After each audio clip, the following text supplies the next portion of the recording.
प्रिय विद्यार्थियों, आज का हमारा विषय है प्रथम विश्व युद्ध के परिणाम, consequences of the first world war. प्रथम विश्व युद्ध के परिणाम। जैसा कि आप सभी लोगों को मालूम है कि प्रथम विश्व युद्ध 28 जुलाई को प्रारंभ हुआ और 11 नवंबर को समाप्त हुआ। यानी 28 जुलाई 1914 से प्रारंभ होकर के 11 नवंबर 1918 तक चला। प्रथम विश्व युद्ध का परिणाम सकारात्मक भी है, नकारात्मक भी है। आप लोग एक चीज़ हमेशा ध्यान रखना कि जब भी किसी घटना का प्रभाव या परिणाम के बारे में पूछा जाए तो उसके सकारात्मक और नकारात्मक दोनों परिणामों के बारे में लिखना होता है, क्योंकि किसी भी घटना का केवल नकारात्मक परिणाम नहीं होता है। तो अब हम देखते हैं कि प्रथम विश्व युद्ध का क्या परिणाम रहा और उसने किस प्रकार से संपूर्ण विश्व पर अपना प्रभाव डाला। सबसे पहले हम लोग पॉइंट के रूप में देख लेते हैं कि प्रथम विश्व युद्ध का क्या परिणाम रहा। प्रथम प्रभाव रहा साम्राज्य का विघटन। दूसरा प्रभाव मित्र राष्ट्रों को लाभ। तीसरा प्रभाव रूसी क्रांति अर्थात बोल्शेविक क्रांति। चौथा प्रभाव पूंजीवाद का स्वरूप परिवर्तन। अगला प्रभाव है अमेरिका के महत्व में वृद्धि। नेक्स्ट प्रभाव है जापान और दूसरे राज्यों का औद्योगिकरण। नेक्स्ट प्रभाव है मनुष्यों का व्यापक विनाश। नेक्स्ट प्रभाव है संपत्ति का विनाश। नेक्स्ट प्रभाव है उद्योग धंधों की हानि। नेक्स्ट है आर्थिक असंतुलन। नेक्स्ट निरंकुश शासकों का अंत। नेक्स्ट है गणराज्यों की स्थापना। नेक्स्ट है अधिनायकवाद का उदय। नेक्स्ट प्रभाव है राष्ट्रीय सिद्धांतों की विजय। नेक्स्ट है संपूर्ण विश्व प्रभावित हुआ। फिर सामाजिक परिणाम और नवीन आविष्कार। इन रूपों में प्रथम विश्व युद्ध ने संपूर्ण विश्व को प्रभावित किया। अब हम एक एक पॉइंट को लेकर के इसका विश्लेषण करते हैं कि कैसे इसने संपूर्ण विश्व को प्रभावित किया। तो हमारा पहला पॉइंट था साम्राज्यों का विघटन। प्रथम विश्व युद्ध का तात्कालिक परिणाम यह रहा कि इसने जर्मनी, ऑस्ट्रिया तथा तुर्की के साम्राज्य को नष्ट कर दिया। इन साम्राज्यों के नष्ट होने से यूरोप में अनेक नए देशों का उदय हुआ, जैसे युगोस्लाविया, हंगरी, रोमानिया इत्यादि। दूसरा इसका प्रभाव था मित्र राष्ट्रों को लाभ, क्योंकि प्रथम विश्व युद्ध में दो भागों में संपूर्ण विश्व बंट चुका था। एक था मित्र राष्ट्रों का समूह और दूसरा था केंद्रीय शक्तियों का समूह। तो प्रथम विश्व युद्ध का जो परिणाम हुआ वह यह हुआ कि मित्र राष्ट्रों जैसे इंग्लैंड, अमेरिका, फ्रांस आदि राज्यों को अत्यधिक लाभ हुआ, क्योंकि मित्र राष्ट्र विजयी थे और इन्होंने पराजित राज्यों के साम्राज्यों को हड़पना प्रारंभ कर दिया। इराक और फिलिस्तीन पर इंग्लैंड और सीरिया तथा लेबनान पर फ्रांस ने मेंडेट प्रणाली के माध्यम से अपना प्रभाव जमाया। इन देशों को स्वतंत्रता प्राप्त करने में बहुत लंबा समय लगा। प्रथम विश्व युद्ध का एक प्रभाव रूसी क्रांति।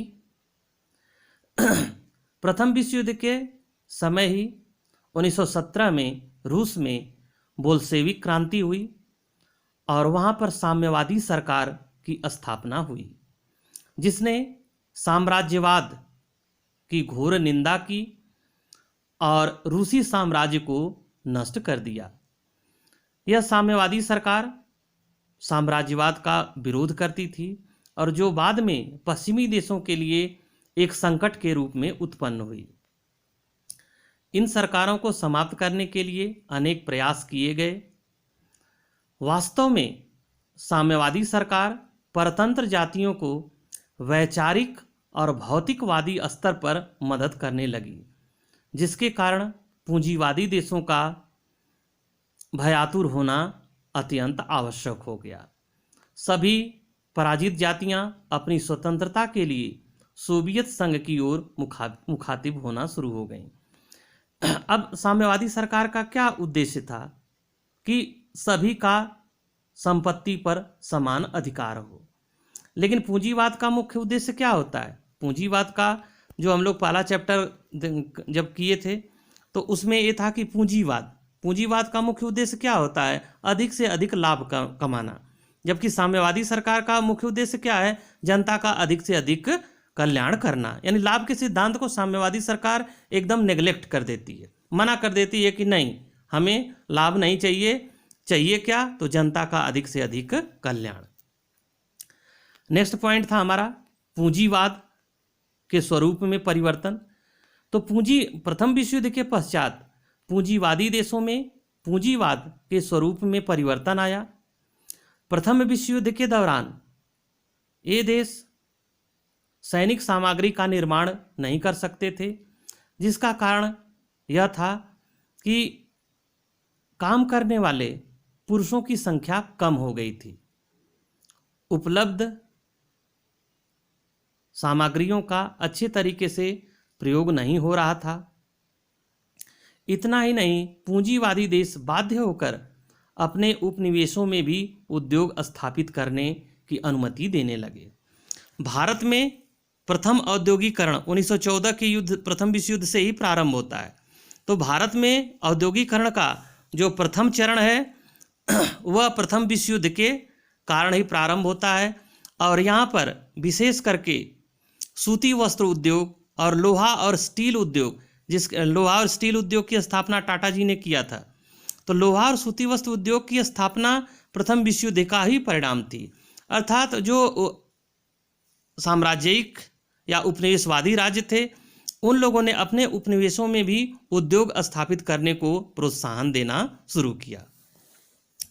प्रथम विश्व युद्ध का एक प्रमुख परिणाम यह रहा कि अमेरिका के महत्व में वृद्धि हुई।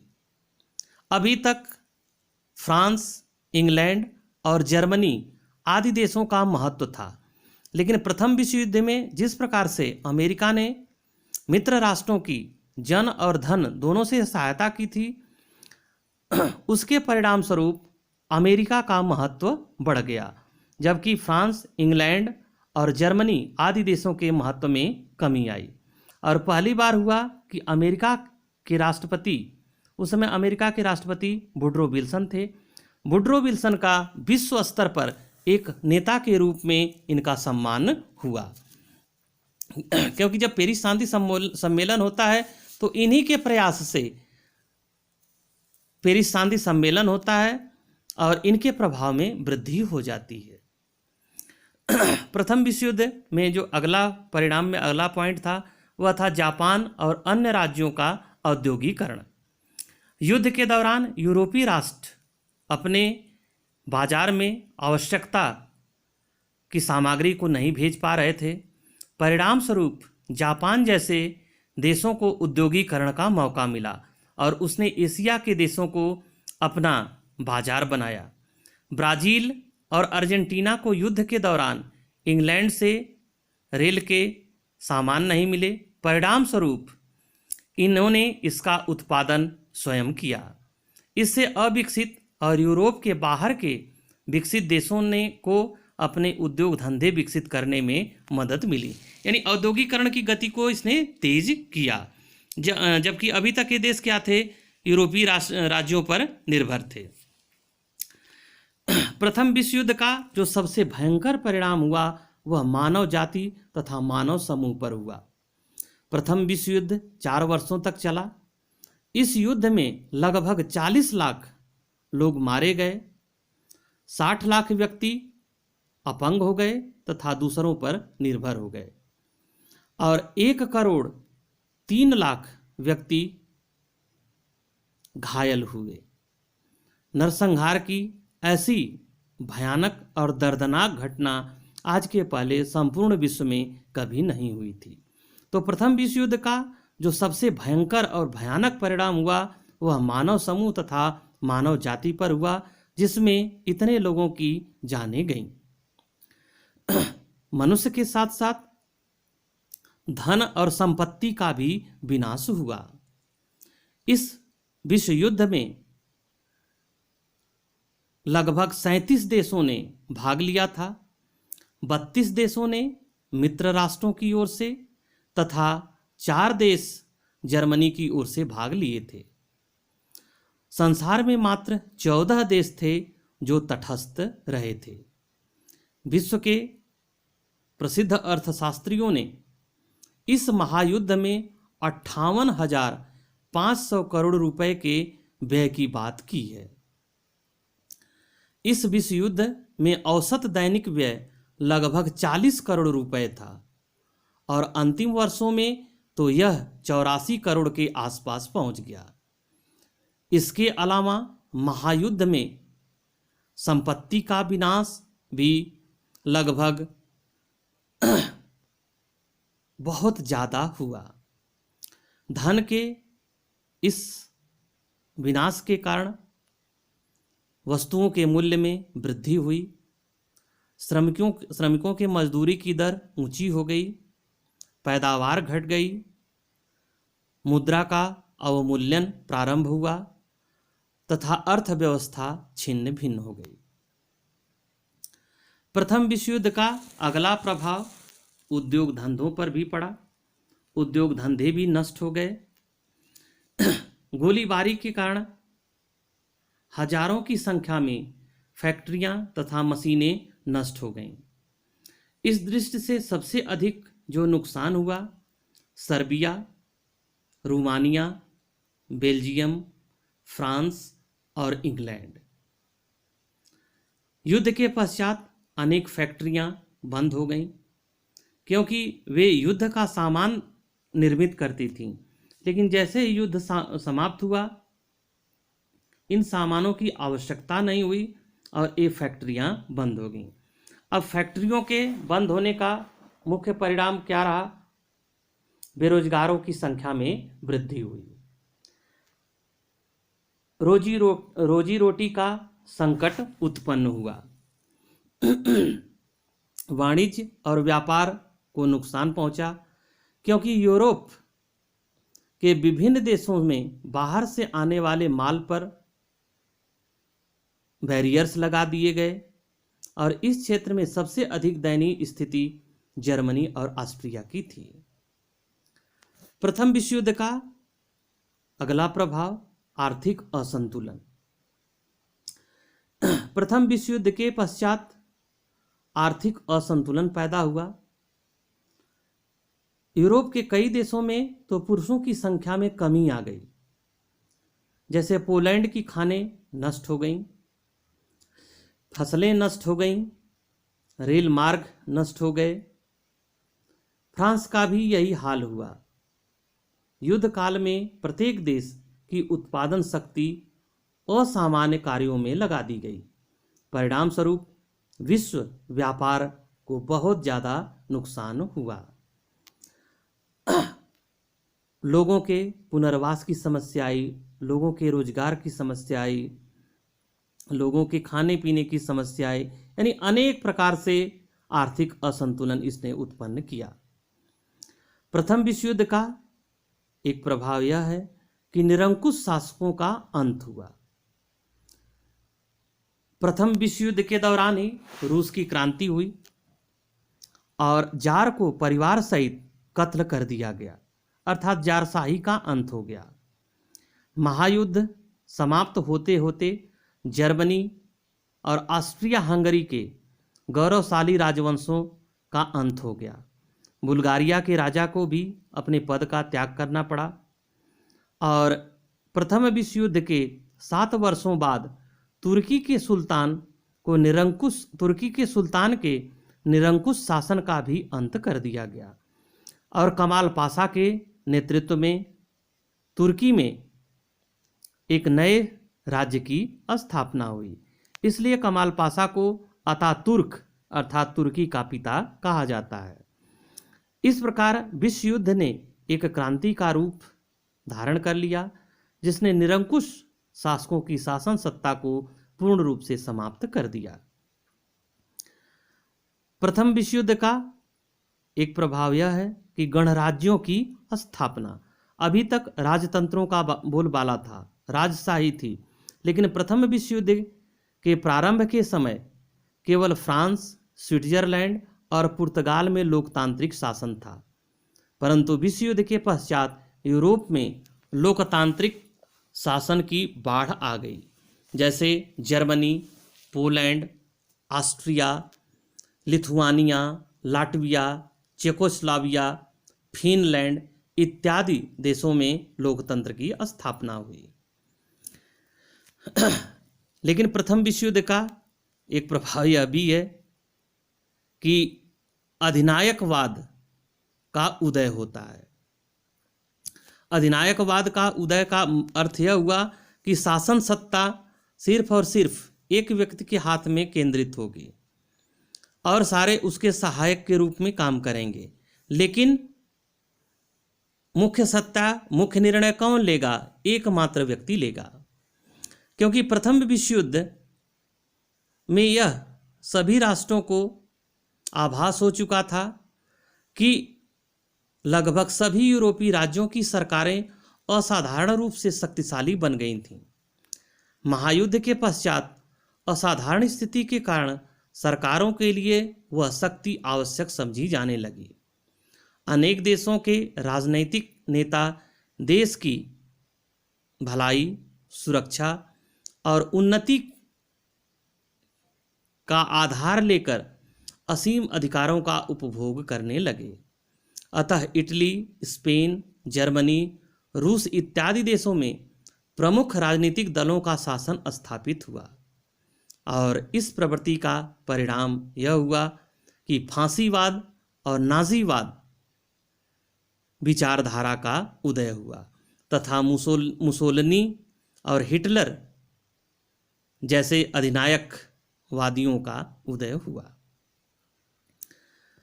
प्रथम विश्व युद्ध का एक और प्रभाव है राष्ट्रीय सिद्धांतों की विजय। इस विश्व युद्ध का एक मुख्य परिणाम राष्ट्रीयता के सिद्धांतों की विजय के रूप में उपस्थित हुआ। वर्साय संधि परिषद ने एक कठोर सत्य के रूप में राष्ट्रीयता के सिद्धांतों को स्वीकार किया। इसी सिद्धांत के आधार पर यूरोप के 8 नए राज्यों के निर्माण की घोषणा की गई। लेकिन फिर भी विश्व में अनेक देश अभी भी शेष थे जहां इन सिद्धांतों को मान्यता नहीं मिली। यूरोप में भी अनेक देश थे जहां इन सिद्धांतों को मान्यता नहीं मिली, जैसे आयरलैंड, मिस्र और भारत पर इंग्लैंड का आधिपत्य था। फिलीपींस अमेरिका के अधीन और कोरिया जापान के अधीन था तथा अफ्रीका में यूरोपियंस के बड़े बड़े उपनिवेश थे। प्रथम विश्व युद्ध ने संपूर्ण विश्व को प्रभावित किया। इस युद्ध ने दुनिया के विशाल साम्राज्यों का अंत कर दिया। ऑस्ट्रिया हंगरी और ऑटोमान साम्राज्य, इनका अंत हुआ, जिसके कारण यूरोप में शक्ति संतुलन बिगड़ने से संपूर्ण विश्व प्रभावित हुआ। दुनिया के राजनैतिक, सैनिक, आर्थिक गुरुत्वाकर्षण के केंद्र में संयुक्त राज्य अमेरिका बन गया। यूरोप के कई मुख्य देश इस युद्ध में पूरी तरीके से नष्ट हो गए। दूसरी ओर एशिया में जापान एक शक्तिशाली साम्राज्यवादी देश के रूप में उभरा। फिर है सामाजिक परिणाम। इस महायुद्ध के बाद राजनीति में मजदूर वर्ग का काफ़ी महत्व बढ़ा, क्योंकि युद्ध के समय मजदूरों ने बहुत ही महत्वपूर्ण भूमिका निभाई थी। रूस में पुरानी सामाजिक व्यवस्था को पूर्ण रूप से नष्ट कर दिया गया। अब सामाजिक सुधारों पर बल दिया जाने लगा। अंतर्राष्ट्रीय मजदूर संगठनों का निर्माण हुआ। महिलाओं ने भी अपने अधिकारों के लिए विद्रोह किया। विभिन्न देशों के लोग युद्ध में सम्मिलित हुए थे, अतः उनके बीच सहयोग की भावना पनपी। काले और गोरे का भेद कम हुआ। प्रथम विश्व युद्ध का एक प्रभाव यह भी है कि नवीन आविष्कार को प्रोत्साहन मिला। प्रथम विश्व युद्ध के दौरान अनेक नवीन आविष्कार हुए और प्रथम विश्व युद्ध को केमिस्टों का युद्ध कहा गया है। प्रथम विश्व युद्ध में अनेक जहरीली गैसों का प्रयोग हुआ, इसलिए उन्हें अनेक प्रकार से विकसित किया गया तथा कुछ मानवीय समुदाय के लाभ के लिए भी दवाओं का निर्माण किया गया, जैसे शल्य चिकित्सा संबंधी भी कई प्रयोग किए गए। इस प्रकार से प्रथम विश्व युद्ध का संपूर्ण विश्व पर व्यापक प्रभाव पड़ा। प्रथम विश्व युद्ध ने इटली और जर्मनी के औद्योगिकरण को बढ़ावा दिया। नाजीवाद, फांसीवाद के उदय में भी इसकी महत्वपूर्ण भूमिका थी। साथ ही साथ प्रथम विश्व युद्ध के पश्चात जो संधि हुई, पेरिस की संधि, वर्साय की संधि, इन संधियों ने ही द्वितीय विश्व युद्ध के भी बीज का रोपण कर दिया। अतः यह कहा जा सकता है कि प्रथम विश्व युद्ध का संपूर्ण विश्व पर व्यापक प्रभाव पड़ा। कुछ सकारात्मक भी रहा और कुछ नकारात्मक भी रहा। इसको आप लोग अच्छे से तैयार करना, यह आप लोगों के लिए बहुत उपयोगी है। Thank you.